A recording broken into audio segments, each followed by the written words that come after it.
এই জুলাই সনদকে আজকে এই রাজাকারের গোষ্ঠীরা এই সংবিধানের উপরে তারা নেওয়ার জন্য সকল ধরনের তারা পায়চারা করছে। জুলাই জাতীয় সনদ 2025 ভবিষ্যতের পথরেখা। আমি আনুমানিক 10 দিন আগে জাতীয় প্রেস ক্লাবের সামনে একটি ভবিষ্যৎবাণী করেছিলাম। আমি বলেছিলাম যে জামাত সহ 11 দলীয় জোট নাকে খত দিয়ে শেষ পর্যন্ত এই জুলাই সনদ মানতে বাধ্য থাকিবে এবং সে পথেই কিন্তু যাচ্ছে। কেন যাচ্ছে আমি যদি বলি যে এই জুলাই সনদের সাথে জামাত এনসিপি সহ 11 দল বেইমানি করেছে, তারা মিথ্যা বলছে, তারা ভণ্ডামি করছে।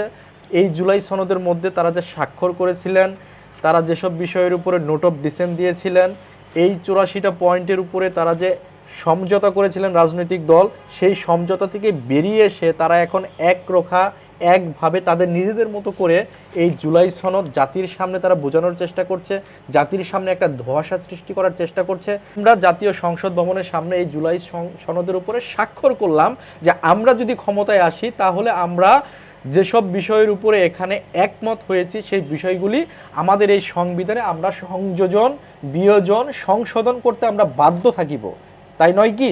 যখন জাতীয় নির্বাচন হয়ে গেছে তখন কেন আমরা এই যে 11 দলীয় জোট, এনসিপি, জামাত, তারা বিএনপির উপর এটা চাপানোর চেষ্টা করছে সকল দায়ভার? আচ্ছা, জামাতের কি নোট অফ ডিসেন্ট ছিল না? এনসিপির কি নোট অফ ডিসেন্ট ছিল না? যে 33টা দল যে এই জুলাই সনদের উপরে স্বাক্ষর করেছে তাদের কি নোট অফ ডিসেন্ট ছিল না? আপনি যখন গণভোটে এই জুলাই সনদটা ঢুকাইয়া দিলেন তখন আপনি প্রত্যেকটা নোট অফ ডিসেন্ট আপনারা উড়াইয়া দিলেন। তাহলে কেন ভাই আপনারা 9 মাস আলাপ আলোচনা করলেন? কেন 9 মাস আপনারা রাষ্ট্রের টাকা খরচ করে আপনারা মানুষের সাথে ভণ্ডামি করলেন?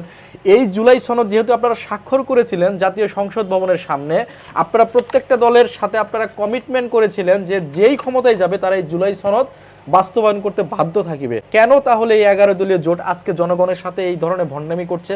বিএনপি তো এই জুলাই সনদ তারা অক্ষর অক্ষরে বাস্তবায়ন করবে, সেটা 9 মাস আগেও বলছে, এখনো বলতেছে, ভবিষ্যতেও বলবে। এখন বিএনপি এখন পর্যন্ত সেই পথেই হাঁটছে। এখন পর্যন্ত বিএনপি আপনারা দেখছেন না 90টা নাকি 117টা বিষয়ের উপরে তারা সংশোধনী আনছে এবং এখানে যে ডক্টর ইউনূস যে অধ্যাদেশগুলো এখানে জারি করে গেছিলেন সেইগুলো তারা আইনিভাবে ইমপ্লিমেন্ট করছে বিএনপি। বা এটা কে করছে? বিএনপি তো করছে। এই জুলাই সনদের ভিতরে বিএনপি যেসব বিষয়ের উপরে নোট অফ ডিসেন্ট দিয়েছিলেন সেই সব বিষয় তারা পাশে রেখে এবং বিএনপি যেসব বিষয়ের উপরে তারা একমত হয়েছিলেন জাতির সাথে যে আমরা যদি ক্ষমতায় যেতে পারি, আমাদেরকে যদি আপনারা ক্ষমতায় নেন তাহলে আমরা এইসব বিষয়ের উপরে আমরা সংবিধানে এই যে আমাদের যে গণপ্রজাতন্ত্রী বাংলাদেশ সংবিধান, এই সংবিধানের মধ্যে আমরা সেই বিষয়গুলি অন্তর্ভুক্ত করতে আমরা বাধ্য থাকিব।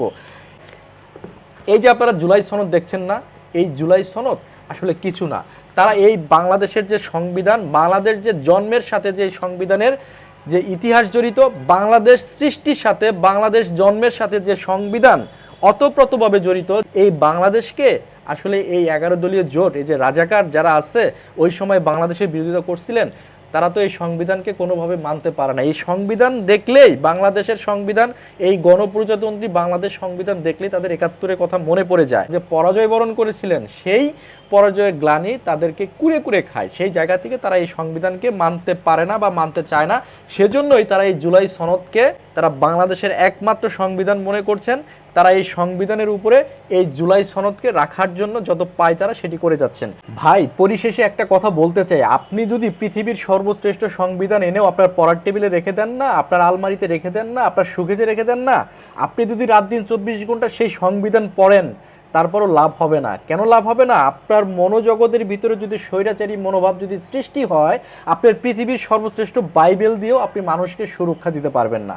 সুতরাং এই যে সংবিধানের কথা বলেন না, এই সংবিধান হচ্ছে 72-এর সংবিধান, এই সংবিধান হচ্ছে মুজিববাদী সংবিধান, এই সংবিধান হচ্ছে 71-এর সংবিধান, এই সংবিধান অনেকবার কাটাছেঁড়া হয়েছে।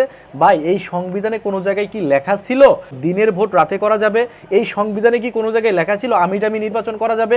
এই সংবিধানে কোনো জায়গায় কি লেখা ছিল যে আমি একাই 100 মানুষের ভোট দিতে পারবো?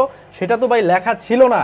তাহলে আপনারা এই সংবিধানের উপরে সকল দায়ভার কেন চাপাচ্ছেন? একটা সংবিধান কখনো একটা দেশকে স্বৈরাচারী বানাতে পারে না।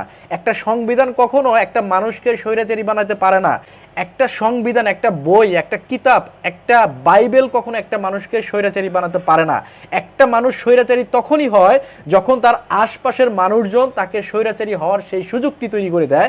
আসুন আমরা নিজেরা পরিবর্তন হই, আমরা নিজেদেরকে পরিবর্তন করি, তাহলে আপনি পৃথিবীর সর্বশ্রেষ্ঠ সংবিধানও যদি আনেন, আপনি যদি নিজেরা পরিবর্তন না হয়, আপনার সমাজ যদি পরিবর্তন না হয়, আপনার দেশ যদি পরিবর্তন না হয়, তাহলে আপনি কোরআন বাইবেল কোনো কিছু দিয়ে একটা দেশকে আপনি সঠিক ট্র্যাকে নিতে পারবেন না।